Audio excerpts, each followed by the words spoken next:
bridging the green energy divide in India and globally. And we will do it like we have always done, by getting our first principles right.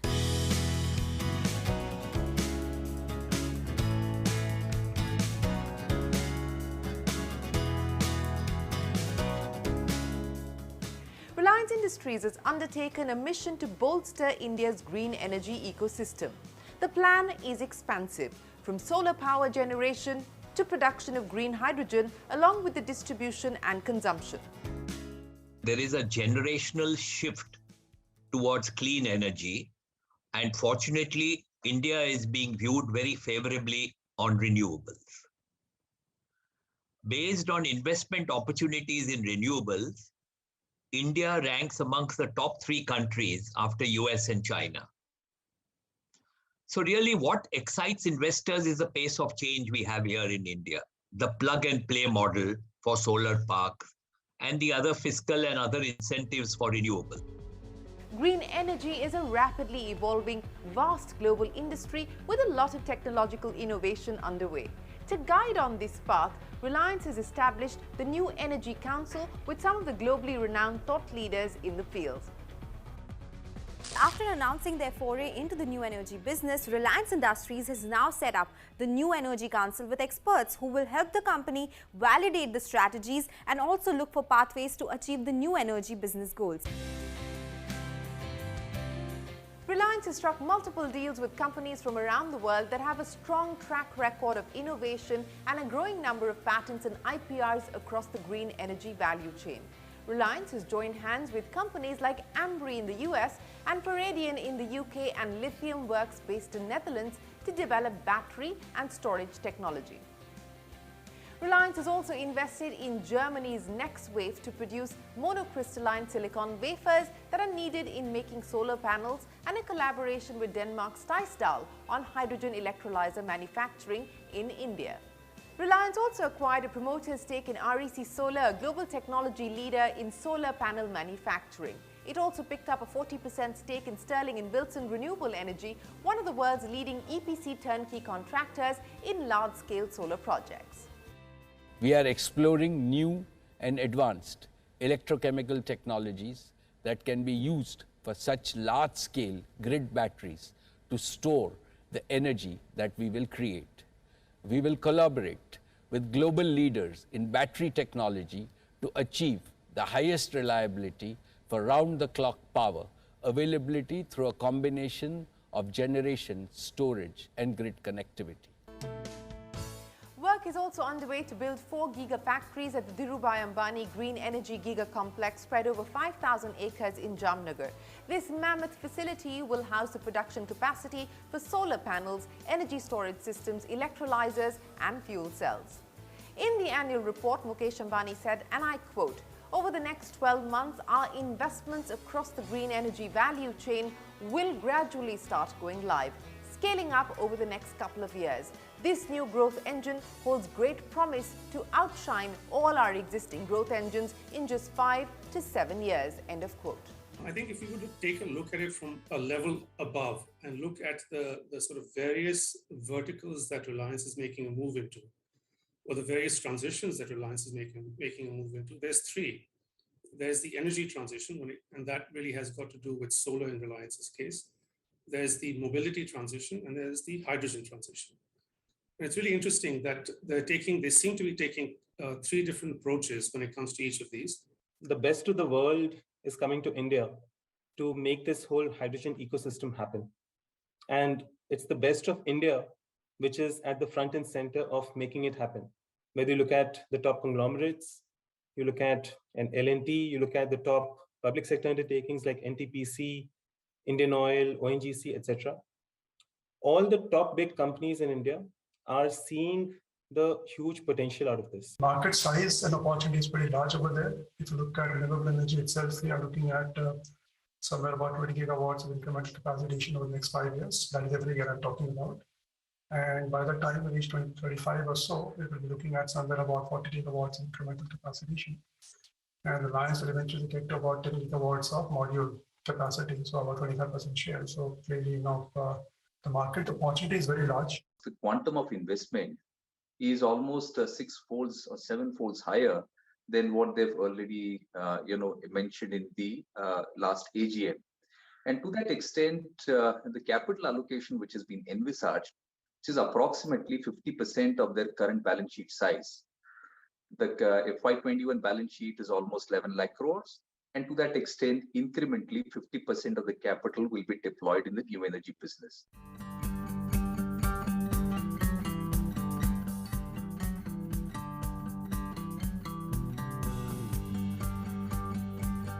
Despite the challenges we have faced, when we look back at the year, we feel humbled and inspired that each and every person in our Reliance family went out of their way to help one another, much beyond the call of duty. On the 28th of June, Mukesh Ambani passed the baton at Reliance Jio to 30-year-old Akash Ambani, marking a generational shift. After the successful completion of the 5G spectrum auction, his next big test will be the launch of 5G and its successful rollout. We are confident of being the first to launch a full-fledged 5G service. And because of our converged, future-proof architecture, Jio's network is uniquely positioned to quickly and seamlessly upgrade from 4G to 5G. Reliance has decided to spend over 88,000 crore rupees to acquire 5G spectrum. As per the terms of agreement, spectrum payments will have to be made over 20 equal annual installments with interest compounded at 7.2% per annum. And this will mean Reliance Jio will have to spend nearly 8,000 crore rupees every year. Jio has consolidated its leadership position in all 22 circles by acquiring the right to use spectrum in the 700, 800, 1800 and 3300 MHz and 2600 GHz bands. Jio's unique 700 MHz spectrum footprint will make it the only operator providing true 5G services across India. The 700 MHz was a big positive surprise with Jio, and the minister said that Jio has taken it for all India. I think 5G is going to be a very serious game in India with the kind of investments which are going in. The distinguishing factor between the three is that Reliance has bid for pan-India spectrum, 2 blocks in the 700 MHz. Reliance has also launched the Jio Phone Next in partnership with Google with the aim to provide cheap smartphone access to all Indians. At a time when so many aspects of our lives and work are moving online, it's even more important to make technology accessible and helpful for everyone. This goal is at the heart of our partnership with Reliance Jio. I was proud to help launch this partnership last year. It was the first and biggest equity investment from the 75,000 crore rupees Google for India Digitization Fund. Jio is also expanding its partnership with Meta and WhatsApp, especially to help small business owners reinvent themselves during the pandemic. We continue to be so excited with our partnership with Meta, and in collaboration with the WhatsApp team, we intend to build out native features that will help the entire value chain of users, shoppers who could seamlessly shop on WhatsApp, but also retailers increase their stock assortments, improve their margins, and get them closer to perhaps a larger customer base that they've never touched before.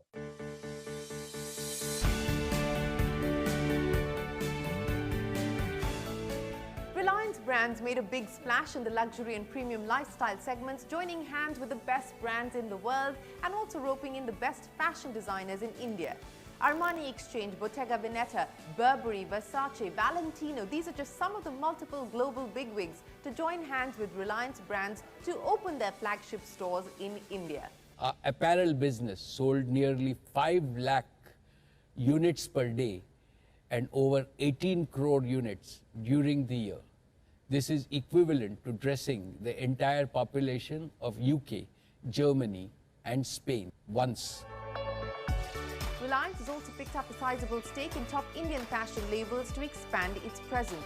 Ritu Kumar, Manish Malhotra, Anamika Khanna, Rahul Mishra, Abraham and Thakur and Abu Jani and Sandeep Khosla have all combined forces with Reliance brands. Reliance Retail continues to be the undisputed leader in organized retail in the country, with a scale that is more than 6 times the next competitor. Reliance Retail is a vital component of the consumer business and it now has more than 15,000 stores across India. It added over 2,500 new stores and 11 million square foot of warehousing space during the year. Even as the pandemic has disrupted livelihoods, Reliance Retail added over 1.5 lakh jobs to the economy. Reliance Retail continues to be among the fastest growing retailers in the world. We are committed to grow our business so that we are among the top 10 retailers globally. I am confident that Reliance Retail is on a hyper-growth trajectory to grow at least 3x in the next 3 to 5 years.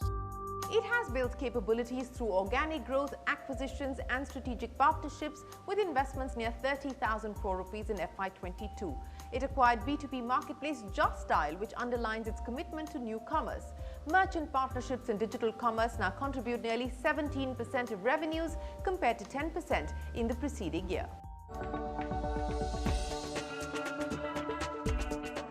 Reliance is one of the world's most deeply integrated oil-to-chemicals business that powers India's energy security and is also a major contributor to the circular economy. The revenue for the O2C business increased by more than 56%, aided by higher volumes, price realization and demand recovery. Reliance entered into a strategic partnership with the Abu Dhabi National Oil Company to establish a world-class chemical project. Jio BP launched India's largest EV charging hub in Delhi NCR alongside building on their swapping station network. Reliance has taken several steps towards the goal to achieve net carbon zero status by 2035. We will use solar energy on an economically attractive basis to decarbonize our existing O2C business and accelerate our journey to become net carbon zero. We will transform our legacy business into a sustainable, circular and net zero carbon materials business. One that will provide growing returns for over several decades. And we will do this by repurposing our existing assets to extend their economic life and earning capacity. In doing so, we will have no legacy asset write-down in the coming years. Reliance has also stepped up the media game this year. Reliance and Viacom18 announced a strategic partnership with Bodhi 3 Systems, which is a platform run by James Murdoch's Looper Systems and Uday Shankar to form one of the largest TV and digital streaming companies in India. Now, as per this deal, Bodhi 3 Systems will invest 13,500 crore rupees in Viacom18. Reliance will invest an additional 1,645 crore rupees. Viacom18 has made a giant leap by acquiring the exclusive digital rights of the IPL, India's biggest sports property. Viacom18 will spend nearly 24,000 crore rupees for the rights for the next 5 years. It's also acquired the rights to broadcast the IPL in South Africa, Australia and the UK for nearly 600 crore rupees. Absolutely brilliant!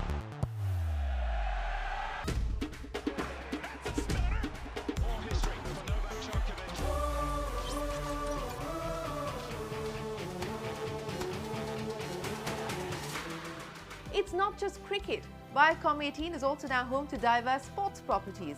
It holds the rights to broadcast the FIFA World Cup in Qatar later this year in India. It also is home to football leagues across Spain, Italy and France, along with NBA, badminton and top tennis tournaments. Viacom18 is building one of the most compelling sporting destinations in the country. We have to enlarge the process many times over, not 5. But 500 million people should be helped to create a wealth and gain prosperity.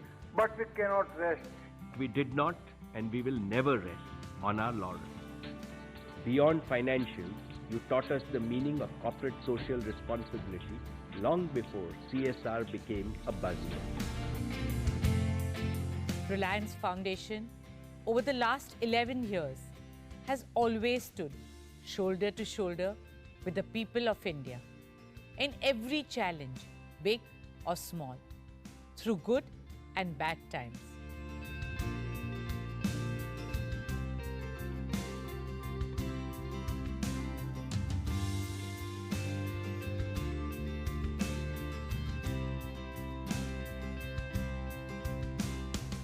Reliance Reliance Foundation has touched the lives of 63 million people across India in more than 50,000 urban and rural locations. It launched 5 big missions during the pandemic to boost oxygen supply, build infrastructure, provide food to the needy, taking care of employees, and providing vaccination.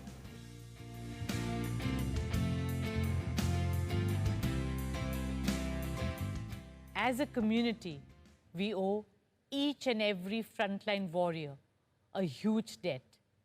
With folded hands, I salute their spirit of care and sacrifice.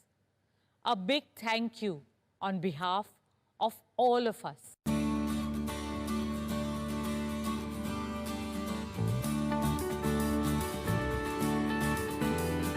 Reliance vaccinated nearly 24 lakh people, which includes staff and their families, free of cost. The disaster response initiatives helped more than 11 lakh people in need. More than 2 crore children were roped in for sports development programs, and more than 4 lakh students and teachers have benefited from the education initiatives. The Jio Institute in Navi Mumbai is also now up and running. We have also worked very hard through these challenging times to bring our dream project, the Jio Institute, to life. Jio Institute is envisioned to be an exemplary academic institution with a world-class platform for research, innovation, and lifelong learning. It has been a remarkable year for Reliance Industries. The move towards clean energy and green transformation will be pivotal for the company's future growth plans. Jio is set to herald the 5G era and connect more than 1 billion people. And the conglomerate continues to create value for millions of shareholders.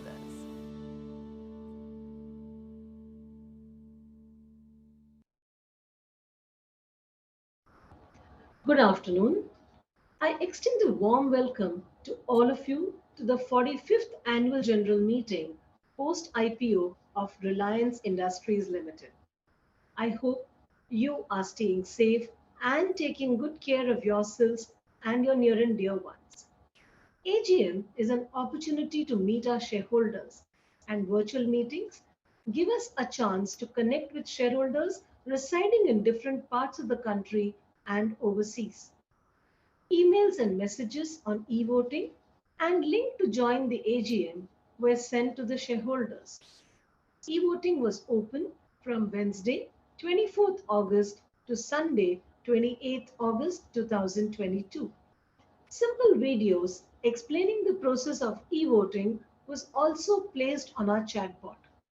We saw a large number of conversations on the chatbot on WhatsApp on AGM-related queries. This is the 3rd AGM where we successfully deployed the chatbot to address queries of shareholders. I would now like to address few matters. Firstly, on e-voting. In case you have not cast your vote, please vote through InstaPoll after it is announced at this meeting. The icon for voting appears on the meeting page and will be enabled after voting is announced. Let us now see a simple video explaining this process.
was very simple, wasn't it? Let us watch it once again, please.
Let me now move on to another important matter concerning shareholders, that is, KYC requirements mandated by SEBI. Shareholders holding shares in physical form are mandatorily required to update their email address, postal address, PAN, mobile number, nomination, and bank account details. The company had sent letters to the shareholders for obtaining the required details. As per SEBI circular dated 3rd November 2021, in case these details are not updated by 31st March 2023, then the rights on these shares will be frozen. As per SEBI circular, details of frozen shares as on 31st December 2025 are required to be communicated to the administering authority as mentioned in the circular. In case you have not yet registered your KYC details, please do the same at the earliest. If you need any further assistance on the process to update the details, please refer to the shareholders referencer which is placed on our website. You may also refer to the chatbot on WhatsApp for a link to the shareholders referencer. In case you hold shares in demat form, please update your bank account details, email address, mobile number with your depository participant. If your bank account details are registered, dividend will be disbursed electronically by the company. While majority of our shareholders receive dividend electronically, we request the other shareholders to also register their bank details. As per SEBI circular dated 25th January 2022, request for duplicate shares, claim from unclaimed suspense account, and transmission will only be processed in dematerialized form. Shareholders holding shares of the company in physical form, please consider dematting your shareholding. Please refer to the shareholders referencer available on our website for guidance. I also invite your feedback on the shareholders referencer. Like the last 2 years, this meeting will also see several shareholders from outside Mumbai participating at this AGM. Shareholders can also post their comments and queries in the chat box during the question answer session. As you would have noticed, the theme in our annual report this year is We Care. Let us now see a brief video on We Care.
I now hand over the proceedings to our chairman. Thank you.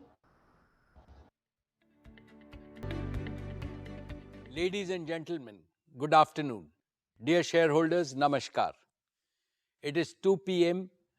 and time to start the meeting. I welcome all of you to the 45th Annual General Meeting of the company. This meeting is held through video conferencing because of the prevailing situation. This is in compliance with the circulars issued by the regulators. The company has taken all feasible steps to ensure that the shareholders are provided an opportunity to participate in the annual general meeting and vote. Adequate video conferencing facility and live webcast of the proceedings of this meeting have also been provided. The requisite quorum is present, and therefore I call the meeting to order. Register of directors and key managerial personnel and their shareholding and register of contracts or arrangements in which directors are interested are available. This will remain accessible to the members for inspection electronically if they so desire. I wish to introduce, for the benefit of our new members, my colleagues on the board of our company. Shri Adil Zanul Bhai, Shri R.S. Gujral, Dr. Shumit Banerjee, Srimati Arundhati Bhattacharya, His Excellency Yasir Al-Rumayyan, Shri K.V. Chaudhary, Srimati Neeta M. Ambani, Shri Nikhil R. Meswani, Shri Hital R. Meswani, Shri P.M.S. Prasad, and Shri P.K. Kapil. All directors of the company are present at this meeting. Shri Alok Agarwal, Shri V. Shrikant, Chief Financial Officers, Srimati Savitri Parekh, Company Secretary, and Shri K. Sethuraman, and the representatives of our statutory auditors and secretarial auditor of the company are also present at this meeting. Ladies and gentlemen, notice dated August 6, 2022, convening this annual general meeting and a copy of the annual report for the financial year ended March 31st, 2022, has already been circulated to the members of the company electronically. With your permission, I shall take them as read. The auditor's report on the standalone and consolidated financial statements and the secretarial audit report of the company for the financial year ended 31st March 2022 do not contain any qualification, reservation, adverse remark, or disclaimer. Accordingly, the reports are not required to be read out as provided in the Companies Act 2013. Now, I will begin my formal address to the shareholders. My dear share owners, Namaste. A very warm good afternoon to each and every one of you. It gives me great pleasure to welcome you to the 45th Annual General Meeting of Reliance Industries Limited. Like the previous 2 years, this AGM is also hosted on a digital platform. The digital platform enables more shareholders from across the world to participate in the AGM. I miss the warmth and the bonhomie of our personal interactions. I sincerely hope that next year we will be able to switch to a hybrid mode which will combine the best of both physical and digital modes.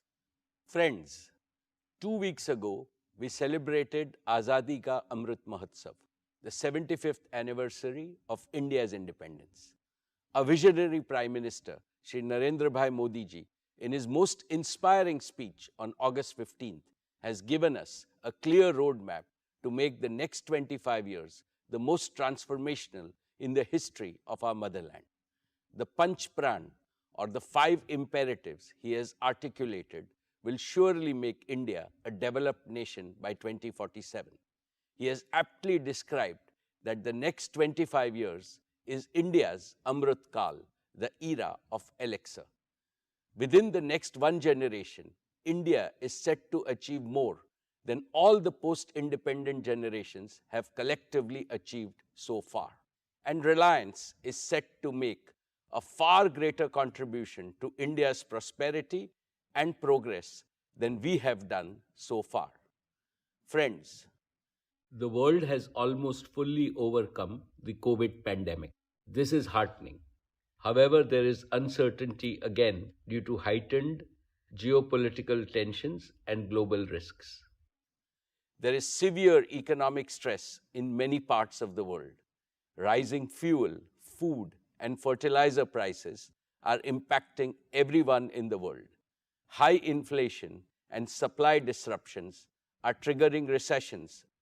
Amidst this global unpredictability, India stands tall as a beacon of growth and stability. The government's skillful management of the pandemic and the pragmatic approach in dealing with the ensuing economic challenges have helped India emerge stronger than before, wiser than before, and more resilient than before. I would like to congratulate our Prime Minister, Shri Narendra Bhai Modi ji, for his far-sighted leadership, and our Finance Minister, Srimati Nirmala Sitharaman ji, for her exemplary stewardship in navigating the Indian economy through a period of unprecedented challenges.